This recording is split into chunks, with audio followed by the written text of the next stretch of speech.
Got a lot of news to get to tonight, including some breaking developments in the Russia investigation. But first, as expected today, President Trump declared a national emergency at the southern border to secure money to build a wall and to address what he calls an invasion. So we're going to confront the national security crisis on our southern border. And we're going to do it one way or the other. We have to do it. Not because it was a campaign promise, which it is. It was one of many, by the way, not my only one. It's a great thing to do because we have an invasion of drugs, invasion of gangs, invasion of people, and it's unacceptable. Everyone knows that walls work, and there are better examples than El Paso, frankly. You just take a look almost everywhere. Everybody knows that. Nancy knows it. Chuck knows it. It's all a big lie. It's a big con game. We had a wall. We don't need the military because we'd have a wall. The president later signed the bipartisan spending bill to avert a second government shutdown. He would not concede the emergency declaration is because he can't get a better deal from the bipartisan compromise, which was a fraction of the $5.7 billion he'd been demanding. I went through Congress. I made a deal. I got almost $1.4 billion when I wasn't supposed to get $1. Not $1. He's not going to get $1. Well, I got $1.4 billion. And I don't have to do it for the election. I've already done a lot of wall for the election, 2020. And the only reason we're up here talking about this is because of the election. Because they want to try and win an election, which it looks like they're not going to be able to do. The president is hoping to unlock roughly $6.5 billion to add to the nearly $1.4 billion that Congress has already provided for fencing. But this morning, he made a notable admission. On the wall, they skimped. So I was successful in that sense, but I want to do it faster. I could do the wall over a longer period of time. I didn't need to do this, but I'd rather do it much faster. House Speaker Nancy Pelosi responded to that comment, Trump saying, "I didn't need to do this," with a tweet asking clear a sign that Donald Trump's fake Trump emergency is not legitimate. She added, "It's just a faster way to force taxpayers to foot the bill after Congress wouldn't let him have his way." In a joint statement with Senate Minority Leader Chuck Schumer, Speaker Pelosi vowed, quote, "The Congress will defend our constitutional authorities using every remedy available," and called on Republicans to join in opposing the measure. In fact, two Republicans, Senator Mike Lee of Utah and Thom Tillis of North Carolina, both expressed their disappointment with the president's decision. I'm joined now by Democratic Congressman David Cicilline of Rhode Island, Danielle Moody Mills, radio host for Sirius XM, Jonathan Lemire, White House reporter for the Associated Press, and Noah Rothman, associate editor for Commentary Magazine and the author of Unjust: Social Justice and the Unmaking of America. Thanks to everybody for being with us. Congressman, let me start with you. We just put that statement up there from your leader in the House, the Speaker, Nancy Pelosi, from Chuck Schumer, her counterpart there on the Democratic side in the Senate. They both said they're going to use every tool they have at their disposal, to paraphrase there, in order to fight this. What are those tools? What are you going to do to fight this? Well, first of all, we should make clear there is no emergency at the border. Border crossings are at a 40-year low. The president's own intelligence community, when they did their worldwide threat assessment of all the national security challenges, barely references the southern border and certainly don't identify as an emergency. So what we'll do is we'll do a resolution of disapproval of the Congress, in the House and the Senate, that will disapprove of the president's invocation of this emergency.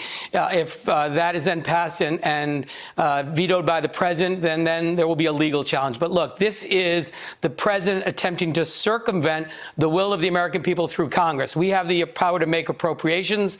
That's our constitutional duty. The president is trying to circumvent that process by making up a fake emergency in order to take money, and ironically taking money from military construction and counter-narcotics work. The very things he claims that he's worried about, he's taking away billions of dollars of resources from them. This is really really about the rule of law, separation of powers, checks and balances. This is a very fundamental question of whether or not our Republican colleagues are going to join us in standing up to protect the prerogative of Congress and the American people to make decisions about how taxpayer money is spent. Well, that's the question. You're talking about a resolution of disapproval here. I've also seen this idea put out there that maybe legislation would be offered that clarifies more specifically what powers the Congress is giving the president in terms of what counts as an emergency. But the question there is, assuming any of that would face a veto from the president, at that point, from your standpoint, you would either need 2/3 supermajorities to override that veto, meaning you'd need a significant more Republicans than we've seen break with this president on anything would have to join with you, or failing that, you would need the courts to intervene. Is that really the end game here from your standpoint? Are you going to need the courts to step in? Well, I mean, I hope our Republican colleagues will join us in this effort. We haven't seen a lot of willingness to hold this president accountable and to call out this abuse of power by this administration. There have been some Republicans already expressing displeasure with the president's decision.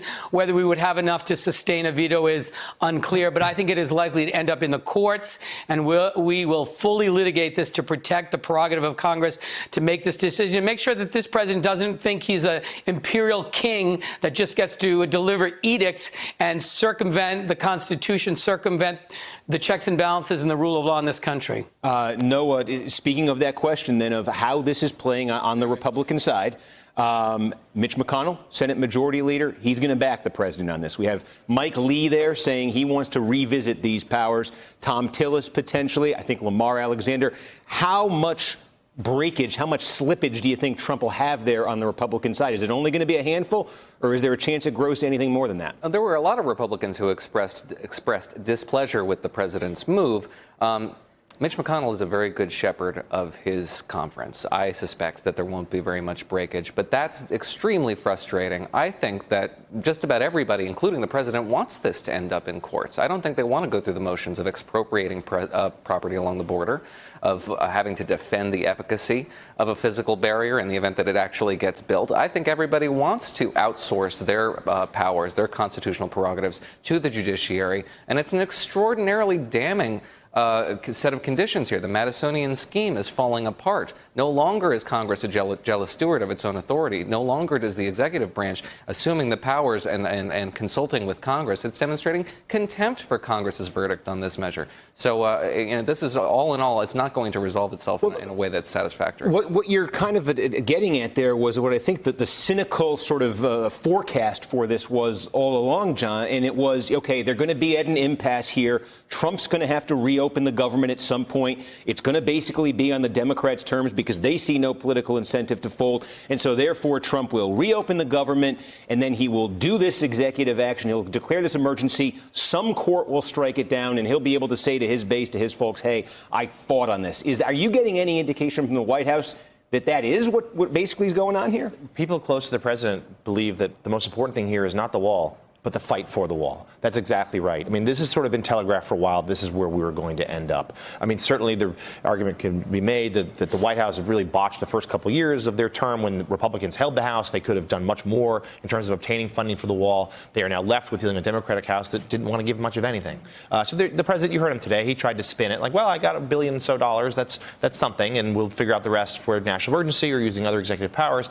There's no question it's a defeat, but he couldn't afford another government shutdown. The last one, which lasted more than a month, it took an absolute toll on his poll numbers. It's a rare moment in private conversations. He has showed an awareness of that he knows that was bad. He can't do it again. So this is sort of his way to try to wiggle out of that, to kick the can down the road. Hey there, I'm Chris Hayes from MSNBC. Thanks for watching MSNBC on YouTube. If you want to keep up to date with the videos we're putting out, you can click subscribe just below me, or click over on this list to see lots of other great videos.